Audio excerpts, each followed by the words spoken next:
Hey Wargamers, today we're going to talk about the Tau XV88 Broadside Battlesuit, its strengths, its weaknesses, and how you might want to use it in your army. Now, the Broadside is one of the more venerable choices in the Codex. It's one of the original types of battlesuits that were released with Tau so many years ago. You had your crisis suits, your stealth suits, and then your broadsides. And so they are, to an extent, iconic. And they've had periods of time where they're very strong and periods of time when they are relatively underpowered.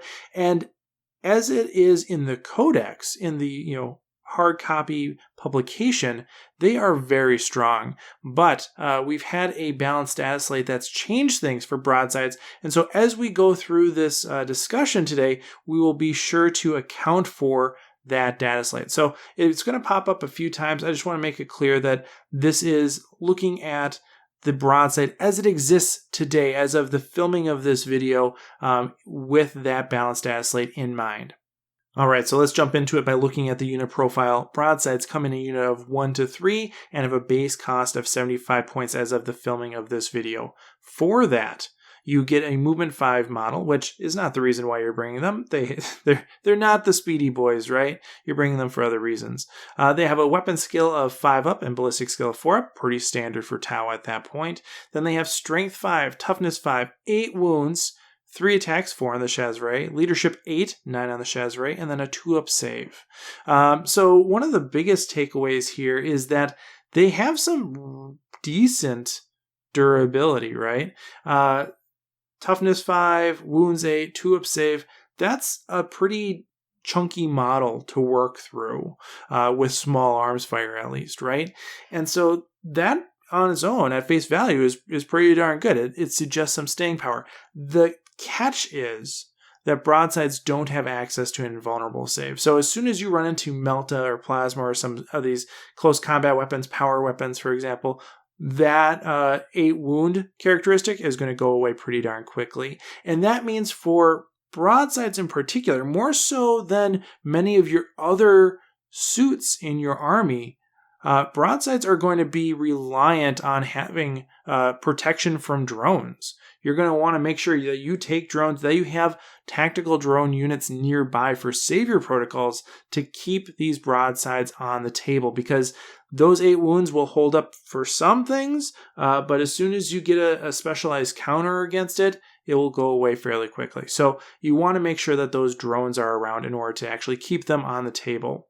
As far as keywords go, broadsides have the Tau Empire and Sept keywords. Then they also have the infantry battlesuit and, of course, broadside battlesuit keywords as well. And this is really nice in several ways, right? Being infantry means that they can interact with terrain, they can get cover in ways that they weren't able to do in previous iterations of the Codex. And so that's a huge step up. It does mean that they are more affected by having heavy weapons, of course, right? As infantry, moving with heavy weapons is challenging. And so you have to deal with that in a couple different ways. One way that you can deal with that is by selecting Mon Ka as your tactical philosophy. If you do that in the first 3 turns of your game, they won't count as moving, so you really don't have to worry about that. That's one way you can deal with it. So that is something, there's pros and cons there. One of the really nice things about being a battlesuit, though, is that they can shoot in combat. Just like every other battlesuit in the Tau Codex, this version of the Codex allows them to shoot in close combat. Again, they do have heavy weapons, so you have to take a hit penalty, but nonetheless, they're still able to shoot in combat. And with the weapons that these guys have, you're going to want to do that. So that's a really strong keyword. The thing is, they lost the core keyword. When the Codex was published, they had core. As of the most recent balanced data slate, they don't have it anymore. And that's massive. This is really a crippling blow to broadsides in many different ways. It takes them from being a highly synergistic unit to being completely static. There's no interaction with broadsides and the rest of your army aside from marker lights, let's say, right? There's really nothing going on there. You used to be able to get all sorts of buffs. For example, you could get Master of War, right? You could re-roll your ones from a commander. Can't do that anymore. They're not core. Used to be able to benefit from Invocation of the Elements. Can't do that anymore. In particular, that's a huge loss when we look at things like Sense of Stone, which would give them an not invulnerable save, Feel No Pain, or Zephyr's Grace, which would give them -1 to hit. Both of those are huge boons considering the moderate durability of the unit, right? You're investing a lot in this unit. If it gets hit by a las cannon, you're not going to feel really good about it.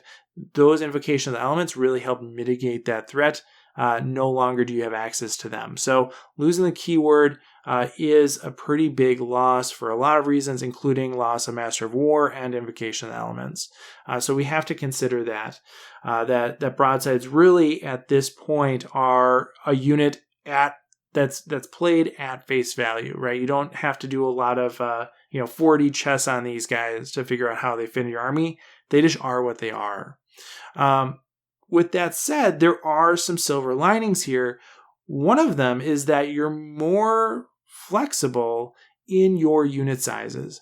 Before the balanced dataslate, I would always say take 3, right? Take 3 suits. Never, don't do like units of 1 or anything like that because you're going to want to maximize your buffs. But now that they're not getting any buffs, have at it. Break it up into a bunch of smaller units. Have fun, right? And that's going to do a couple things, right? For one, it's going to allow you to mitigate your enemy shooting, right? If you are taking 3 units of 1 instead of 1 unit of 3, your opponent is going to have to over-dedicate its shooting in order to take down any one of those units. Additionally, you're going to be able to position better, right? You can position your broadsides spread out across your deployment zone in a way that gives you some either redundancy or alternative lanes of fire that means that there's nowhere to hide. And that's a very powerful ability just to be able to position in multiple different places.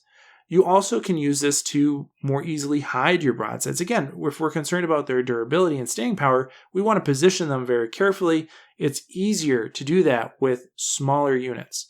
And so you do get something out of this, right? There is a benefit. It's still a net loss, but there is a silver lining here, right? And the only thing that you have to really give up in order to facilitate this MSU approach, the multiple small units approach, is that you have to bring more marker lights, right? You have to plan for using up more marker lights in order to promote or facilitate the same amount of broadside shots.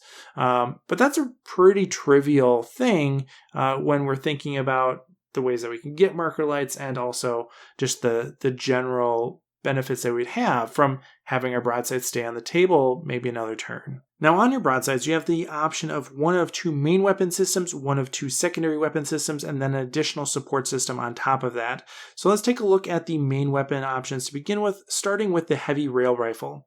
That's range 60, heavy 2, strength 9, -4 AP, D3+3 damage, and then every time you wound with it, you do an additional mortal wound on top of that. And so it's a very punchy weapon, right? And it's nice to see the heavy rail rifle really step into this role because since they shifted it from being a rail gun to a heavy rail rifle, it has been woefully underpowered. And this is really much more akin to its initial version. It's a very attractive weapon. It does very well. And the heavy rail rifle as a choice on the broadside makes the broadside one of the most points efficient units in the Codex, just looking at the units at face value, right? So if we're not looking at, rerolls or unit interactions, anything like that, just taking units at face value, the heavy rail rifle broadside is one of the most points efficient things that you can take for a broad diversity of targets. And that's largely due to that mortal wound generation, right? Yeah, you get high strength, high AP, tons of damage out of it, right? That's great for single targets. But really where the versatility comes in with this selection is that mortal wound generation, because the mortal wounds spill over, right? They spill over to the next model in the unit. So you can, totally blow away one dude in the unit, but then that mortal wound will pass over to his buddy and take him out as well. And so even though this is only a heavy 2 weapon, you can get 2, 3, 4 models removed depending on the unit with this thing. And so it still comes out to be really effective against units of multiple models, as well as those single large targets like monsters and vehicles. So it's a versatile weapon in that way and a really powerful weapon. So it's a really useful thing. Even though it's lost the core keyword, it still packs a punch, right? It still has that high points efficiency associated with it. The alternative is the high yield missile pod. The high yield missile pod is 10 points more expensive, has range 30 inches instead of 60, but has heavy 4, and you get 2 of them, so you're really getting 8 shots instead of just 2. Those shots are strength 7, minus 2 AP, 2 damage, have no special rules. So it really is just more of a volume of fire selection here as opposed to doing anything particularly special. This is by far the more popular pick in the past, right? For years now, we've seen broadsides almost exclusively bring high yield missile pods, but I think this is the time that the tide has turned, right? High yield missile pods on their own just don't have the same efficiency as a heavy rail rifle does. They are a little bit more capable of interacting with their support systems than the heavy rail rifle, which is a little bit of a saving grace. But all in all, I don't think the high yield missile pod really offers much, especially now that the broadside has lost the core keyword and can't interact with those other units in a way that really would make the high yield missile pod a much more useful tool. As far as secondary weapons go, you have the choice of the twin plasma rifle and the twin smart missile system. Those are exactly what they sound like. The twin plasma rifle is Assault 2, Strength 8, minus 4 AP, and 3 damage, so a nice little punch there. And then the twin smart missile system is Heavy 8, Strength 5, minus 1 AP, 1 damage, but can be fired indirectly and can ignore light cover. So comparing these two, we really kind of fall into the same dichotomy that the heavy rail rifle and high yield missile pod had. The plasma rifle is the much punchier option, but with fewer shots. It gives you some flexibility because it's assault, instead of being a heavy weapon, so you don't have to worry as much about moving and shooting. But as we discussed, that's relatively easily avoided, so you don't necessarily need to worry too much about that. What really does shine through about the plasma rifle, though, is its damage output. If we look at the math hammer, we see that the plasma rifle is the much more efficient choice most of the time. And on top of that, with the recent dataslate changes to Armor of Contempt, which basically allows Marines and Sisters to ignore 1 point of AP, having minus 4 AP kind of mitigates that a little bit, right? Like, there's a lot of times where having minus 4 AP and minus 3 AP is going to do roughly the same thing. And so having minus 4 AP is kind of a nice little bit of assurance against Armor of Contempt here. It's strong enough to get through that, really. So the plasma rifle on its own, on paper, but also especially within the context of Armor of Contempt, is a really strong choice. The twin smart missile system really had a rough go with the balanced data slate. On its own, it still is very good volume of fire if you have line of sight, right? If you have line of sight, you're firing it directly. You don't have to worry about changes to indirect fire. So you still get 8 shots at minus 1 AP that ignore light cover. That's on its own really good. But if you're trying to use smart missile systems indirectly, you're going to run into some problems. The changes with indirect fire basically mean that you're kind of just throwing shots out there, seeing if anything sticks, and it's not going to, really. So they're virtually useless if you are trying to use them for their ignoring line of sight rules.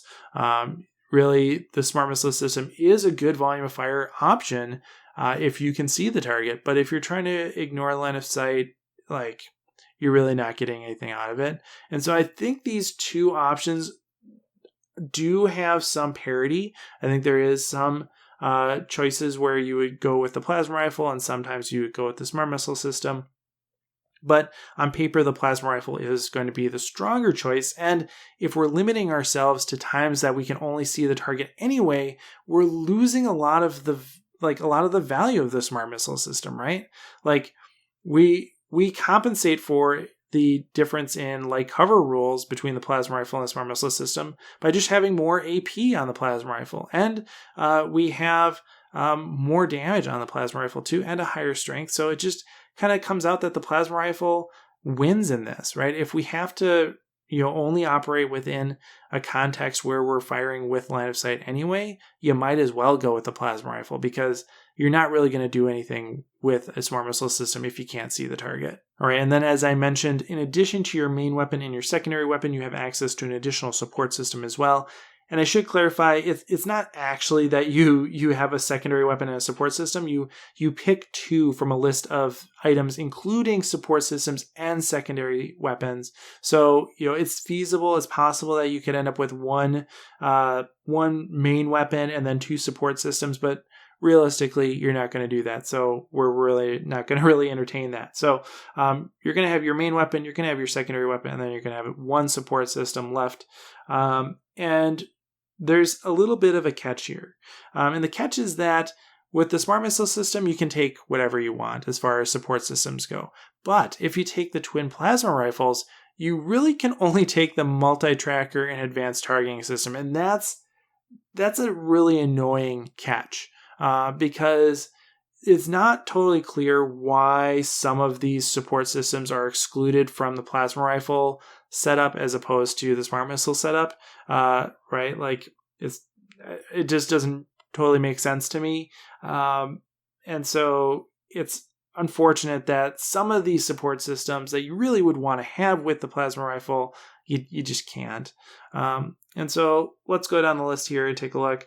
The advanced targeting system says each time the bearer makes a ranged attack, an unmodified hit roll of 6 automatically wounds the target. This is good, but it's less useful for the heavy rail rifle and the plasma rifle, right? Because you just don't have the volume of fire to really make that proc very often. So you're really not going to get much value out of that because it's not going to come up that much. For the high yield missile pod, for the smart missile system, you're rolling lots of dice, and so you're more likely to get something out of this.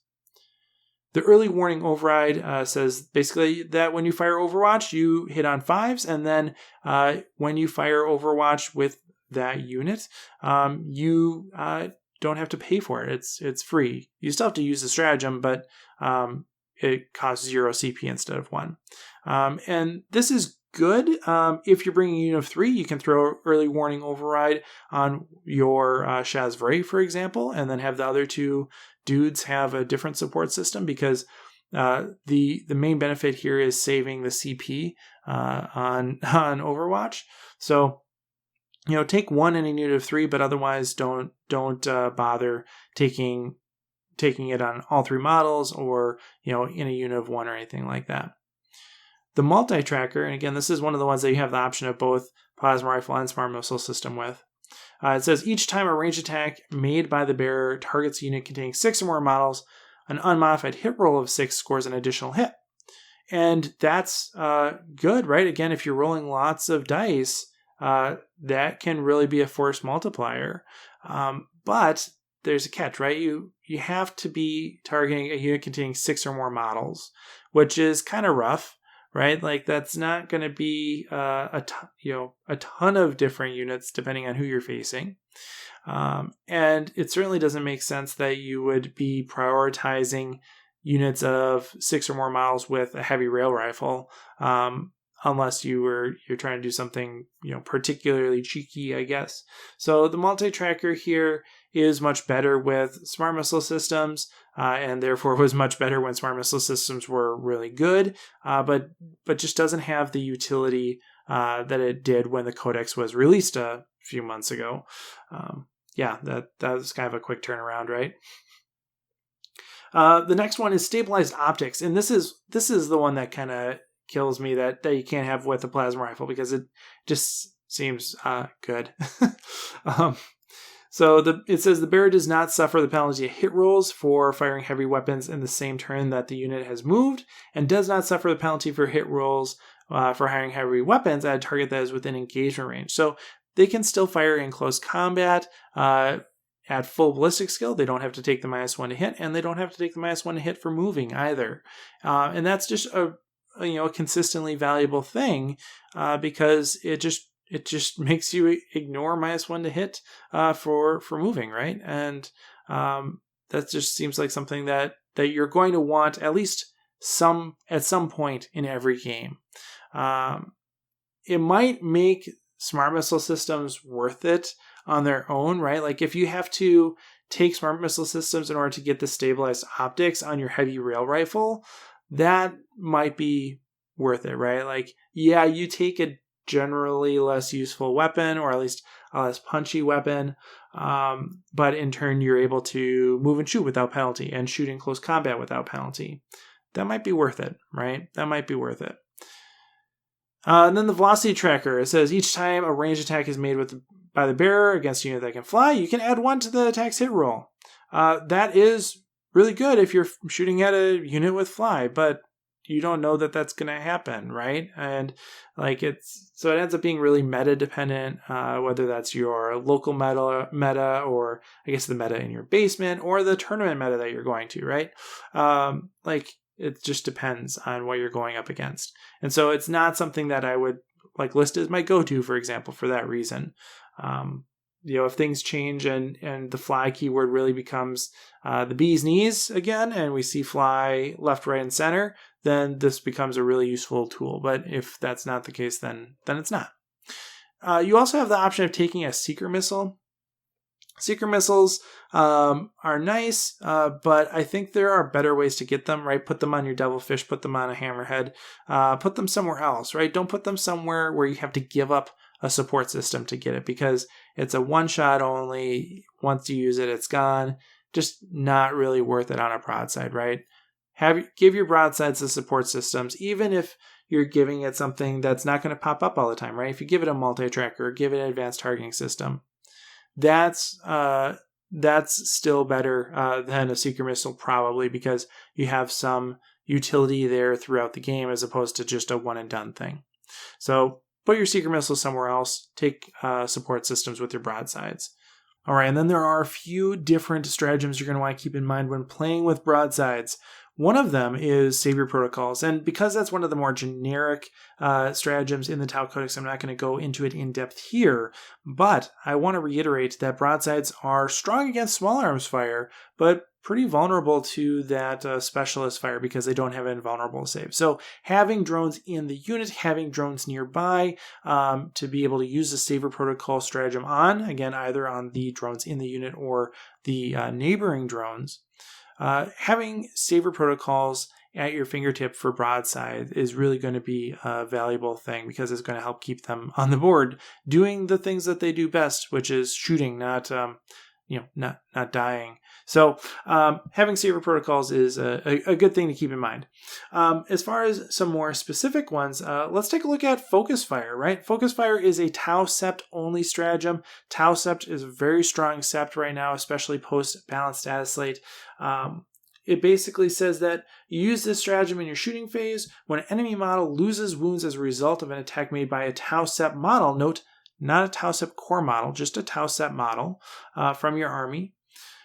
Until the end of the phase, each time a Tau Sept core model from your army makes an attack against that enemy model's unit, add 1 to that attack's wound roll. So broadsides cannot be the beneficiary of this stratagem, but they can be a instigator of it. They can be a good trigger unit, especially because heavy rail rifles have that mortal wound generation, right? So you're going to be able to basically guarantee a good starting point for focus fire by using maybe a single broadside, for example, right? So you have some good options here for that, especially because broadsides can't benefit from the focus fire stratagem directly, right? Because they're not core anymore.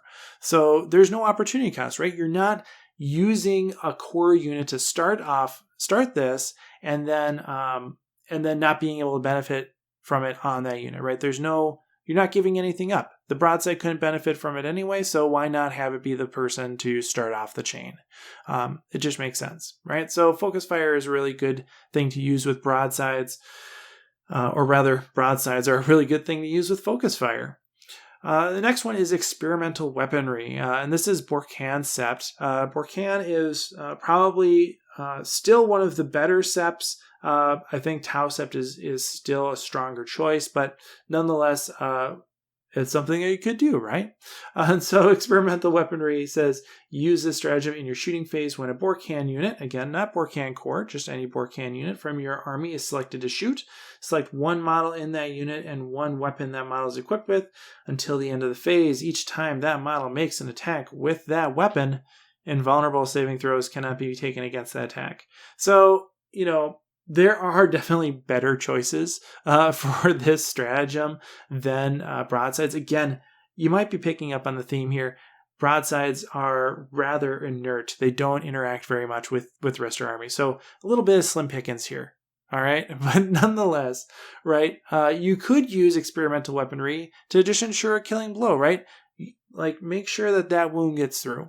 Especially with things like plasma rifles with your heavy rail rifle, and you really want to make sure that invulnerable save doesn't get in your way, fine. Make it not get in your way. Use the stratagem. Overcommitting, or rather not overcommitting, but ensuring a kill is going to be often more rewarding practice than trying to stretch yourself too thin. And so this is one way that you can help mitigate that risk. Then coordinated engagement is not sept locked. It's one of your strategic ploy stratagems for the whole army. It says use this stratagem in your shooting phase before selecting a unit to shoot with. Select one enemy unit and 2 sept units from your army that are within 18 inches and visible to that enemy unit. Until the end of the phase, each time a model in one of those units makes an attack, that attack can only target that enemy unit, and only if it is an eligible target, and improve the armor penetration characteristic of that attack by 1. And so it's not limited to core, so it still works. Hurrah! We can actually use a stratagem on broadsides. Congratulations, for the greater good. And so this helps offset Armor of Contempt for one thing, right? It gives us 1 AP that's going to be taken away by Armor of Contempt, so it's a net 0 on that. Or if you're shooting against something that doesn't have Armor of Contempt, it's just 1 extra AP, which is great.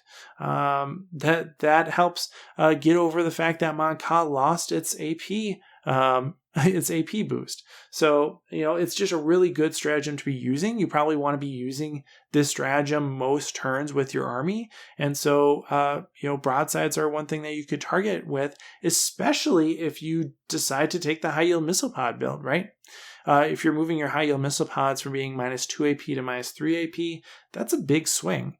That's a much more impactful swing than moving your plasma rifles up an AP point or your heavy rail rifle up an AP point. So a missile build really does benefit from coordinated engagement here. And it can facilitate using the strat for another unit, right? Like if you want to use coordinated engagement and you don't really have any great choices, but you have, let's say, a nice big unit of crisis suits next to a unit of broadsides, well, might as well use it on them both in order to get the benefit for the one that you really want it for, right? Even if your broadsides, are taking heavy rail rifles and plasma rifles, maybe they can just, they can help another unit out, right? They can be the partner for coordinated engagement. They can be the what would they be the coordinator? No, they'd be coordinated with the other unit. Yeah. So, they can be partners. They can do it for the greater good. Let's go. So, right, like I said, slim pickings, but nonetheless, I think these do offer some good things to think about when you are playing with broadsides, right? Is looking for opportunities to use them, even though they have been nerfed pretty significantly. There's still plays there, right? There's still things you can do to make them a little bit more of a force multiplier than they would be otherwise. All right, so let's wrap things up with some final thoughts on the XV88 Broadside Battlesuit.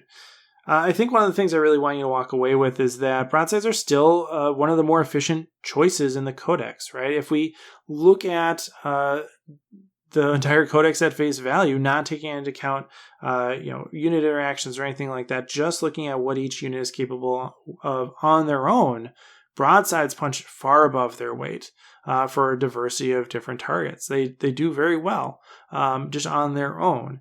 And so before the balanced data slate, that was doubly so, right? Because they could do that, plus they had all these synergies to make them, really, really strong.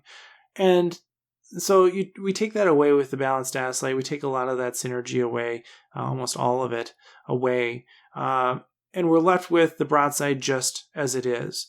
But we still see that it's a very favorable comparison in a lot of different circumstances.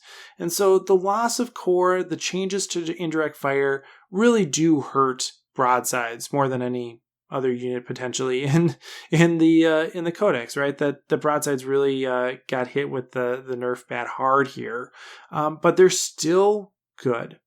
They're not S tier. They're not A+++. They're solid though, right? They still have something to do, and I think they can perform well really in any army, right? They are not going to be your star player anymore. They are going to be a supporting role. And so they're not something that you're going to spam. You're not going to bring 9 broadsides, for example. It's just not going to work. That's not going to do what you need it to do.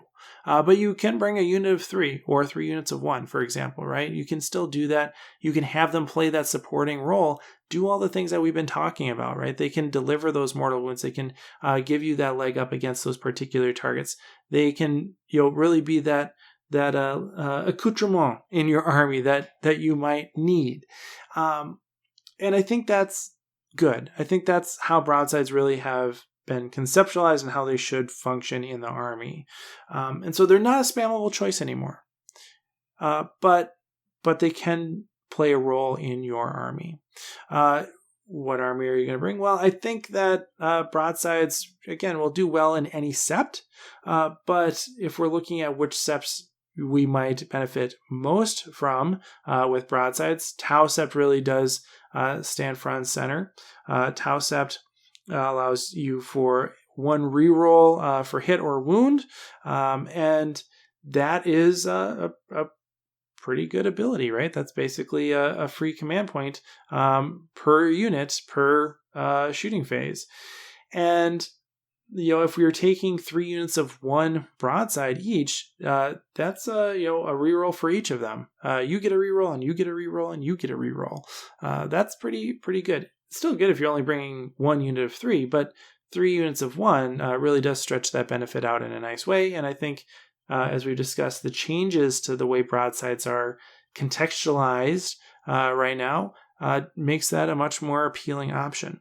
Broadsides are also going to do fine in Farsight because Farsight's going to give them access to a wound reroll, which is going to be kind of like a less flexible version of the Tau sept one, right? And then for Borcan's going to give us the ability to mitigate enemy shooting against our battlesuits, and of course broadsides are battlesuits as well. So maybe it gives us a little bit more durability, which we have discussed is one of the weaknesses of broadsides, kind of unintuitively. So yeah, having the Borcan benefit to broadside, or rather battlesuit durability, is going to be nice. Right now, I'm thinking largely of bringing my broadsides with a heavy rail rifle, smart missile system, and stabilized optics. Again, the heavy rail rifle thing shouldn't be surprising to you at this point. The smart missile system, I think, is a little bit more controversial. I think smart missile system still has a place, right? If we're doing a direct 1-to-1 comparison between missiles and plasma in a shooting gallery, the plasma rifle wins, right? But smart missile system does give us access to stabilized optics, which is nice and consistently useful. Plus, it benefits a little bit more from things like coordinated engagement, which I'm going to be trying to use as much as possible. And so, having smart missile systems that ignore cover, get that +1 from coordinated engagement, does seem like that really could be a useful thing. Plus, it does give me like the off chance of maybe, doing a wound behind a ruin or something if I'm really desperate. So it has a little bit of flexibility in there. So I think it still works out. I think it's a more flexible loadout maybe. But that's kind of where I'm attempting to go with these guys. Running them as single units with 2 shield drones each. Trying to spread them out again, mitigate enemy shooting, and gain line of sight where I can get it. Because again, the smart missile system really isn't going to do much otherwise. But otherwise, I can bring them as unit of 3 too. Like it's not not locked in stone, right? You can be flexible with how you're bringing them, but generally, I think single units might be a better way to go, especially if I'm bringing Tau Sept, which is kind of the way things are going for me right now. So, yeah, I think broadsides are still good, right? They're still good. They still have a role to play. They're just not going to be your star players anymore. And so we got to treat them a little differently. That's all. Let me know what you think in the comments below. Are broadsides your favorite unit still, or do you think they're absolute garbage? Did you sell your entire army on eBay? Let me know, and we'll have a discussion about it. As always, thanks for watching, and of course, happy wargaming. Hey everyone, thanks for watching. A while ago I made my own miniature. If you are interested in showing your support for the channel on the tabletop, you can pick one up either on Etsy if you're in the US or directly through me worldwide. Special thanks to our sponsor, the Magnet Baron, and also all the good folks over on Patreon, especially Mate Monk, Marcy, A Little Pink Monster, Benaby Jones, Durza, Ever Keller, Robbie Goodwin, Jose Gomez, Ruger, Drew Pratley, Michael Byrne, Zealous Brimstone, Scott Heater, Stephen Cowan, Jared Egler, Chris Kessler, Tao Oswell, and Shifty.